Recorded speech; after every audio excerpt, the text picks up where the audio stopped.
യാത്രയുടെ പുതിയ എപ്പിസോഡിലേക്ക് എല്ലാവർക്കും സ്വാഗതം. വെറൈറ്റി ബൊഗെയിൻവില്ലകൾ തേടിയുള്ള നമ്മുടെ യാത്ര ഇന്ന് അന്വേഷിക്കുന്നത് 4 പുതിയ വെറൈറ്റികളെക്കുറിച്ചാണ്. അതിൽ ഒന്നാമത്തേത് ഫോക്സ്ടെയിൽ യെല്ലോ, 2 അദർണ, 3 വാട്ടർമെലോൺ കിസ്, 4മത്തേത് സക്കൂറ ബെല്ലാക്കൻ. ആദ്യത്തേത് ഫോക്സ്ടെയിൽ യെല്ലോ എന്നുള്ള ഇനമാണ്. ഇതിൻ്റെ കളർ കോമ്പിനേഷനാണ് ഏറ്റവും അടിപൊളി. യെല്ലോയും വൈറ്റും കൂടിയിട്ടുള്ള ആ ഒരു കളർ കോമ്പിനേഷൻ അടിപൊളി തന്നെയാണ്. ഇപ്പോൾ നല്ല ഡിമാൻഡുള്ള ഒരു ഇനമാണ് ഫോക്സ്ടെയിൽ യെല്ലോ. നമ്മൾ ഈ വീഡിയോയിൽ പകർത്തിയിരിക്കുന്ന ഫോക്സ്ടെയിൽ യെല്ലോ എന്ന ഈ ഇനം തൃശ്ശൂർ തൃപ്രയാർ അടുത്തുള്ള നൈപുണ്യ നഴ്സറിയിൽ നിന്നും പകർത്തിയതാണ്. തൃശ്ശൂരിൽ നിന്നും തൃപ്രയാറിനടുത്ത് ചാഴൂർ എന്ന സ്ഥലത്തുള്ള നൈപുണ്യ നഴ്സറിയിലെ വലിയ ഒരു ഫോക്സ്ടെയിൽ യെല്ലോയുടെ വീഡിയോയാണ് നമ്മളിപ്പോൾ കണ്ടുകൊണ്ടിരിക്കുന്നത്. ഫോക്സ്ടെയിൽ യെല്ലോ മാത്രമല്ല, ഒരുപാട് വെറൈറ്റി ബൊഗെയിൻവില്ലകളുടെ കളക്ഷനുള്ള ഒരു നഴ്സറി കൂടിയാണ് നൈപുണ്യ നഴ്സറി. ഇതിനു മുമ്പ് നമ്മൾ ഒരു വീഡിയോ നൈപുണ്യയെക്കുറിച്ച് ചെയ്തിട്ടുണ്ട്. ലിങ്ക് ഡിസ്ക്രിപ്ഷനിൽ ആഡ് ചെയ്യാം.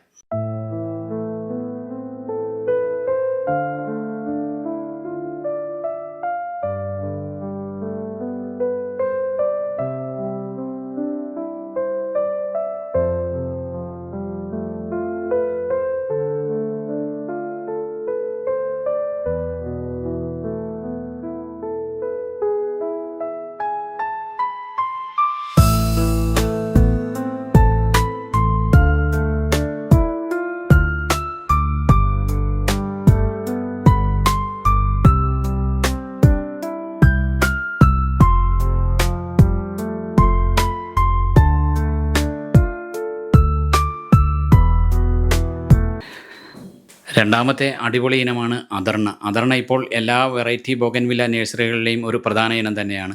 അദർണയുടെ കളർ കോമ്പിനേഷനാണ് ഏറ്റവും അടിപൊളി. വെള്ളയും മഞ്ഞയും ഓറഞ്ചും അതുപോലെ തന്നെ റെഡും എല്ലാം കൂടിയിട്ടുള്ള ഒരു മിക്സ്ഡ് കളറാണ് അദർണയ്ക്ക് വരുന്നത്. അതുതന്നെ അതിൻ്റെ ആ ഒരു വൈബ്രൻസി കൂട്ടുന്നു. നല്ല ഡിമാൻഡുള്ള ഒരു ഇനം തന്നെയാണ് അദർണ. അദർണ നമ്മുടെ ഗാർഡനിലുണ്ടെങ്കിൽ അതൊരു അന്തസ്സാണ് എന്ന് തന്നെയാണ് ഇപ്പോൾ പറയുന്നത്. അതുകൊണ്ട് തീർച്ചയായും നമ്മൾ കളക്ട് ചെയ്യേണ്ട ഒരു ഇനം തന്നെയാണ് അദർണ എന്ന ഈ വെറൈറ്റി. നമ്മൾ ഈ അദർണയുടെ വീഡിയോ പകർത്തിയിരിക്കുന്നത് വരാപ്പുഴ അടുത്തുള്ള ആൽഫൈൻ ഗാർഡനിൽ നിന്നും അതുപോലെ തൃശ്ശൂർ മണ്ണൂത്തി അടുത്തുള്ള പ്ലാന്റ്സ് വേൾഡ് നഴ്സറിയിൽ നിന്നുമാണ്. ഇവിടുത്തെ 2 വീഡിയോയും നമ്മൾ മുമ്പ് ചെയ്തിട്ടുണ്ട്. അത് ഡിസ്ക്രിപ്ഷനിൽ ആഡ് ചെയ്യാം.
മൂന്നാമത്തെ അടിപൊളി ഇനമാണ് വാട്ടർമെലോൺ കിസ്.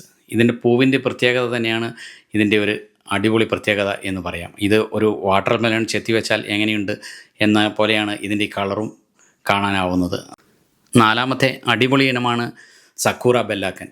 ഇതും ഒരു വെറൈറ്റി ബൊഗെയിൻവില്ല കളക്ഷനിൽ പെട്ടത് തന്നെയാണ്. ഇതിൻ്റെ ഇല ചെറുതാണ്, അതുപോലെ പൂവും വളരെ ചെറുതാണ്. പക്ഷേ മനോഹരമായി തിങ്ങിപ്പൂക്കൾ ഉണ്ടാകുന്ന ഈ ഇനം ഗാർഡനിൽ ചട്ടിയിൽ വയ്ക്കാനും അതുപോലെ തന്നെ ഹാങ്ങിങ് പോട്ടിൽ വെക്കാനും വളരെ മനോഹരമായിരിക്കും. ഇപ്പോൾ എല്ലാ ലീഡിംഗ് നഴ്സറികളിലും ഇതൊരു പ്രധാന ഇനം തന്നെയാണ്. സക്കൂറ ബെല്ലാക്കനെ ആഡ് ചെയ്യൂ, അതൊരു അന്തസ്സ് തന്നെയായിരിക്കും. Thank you.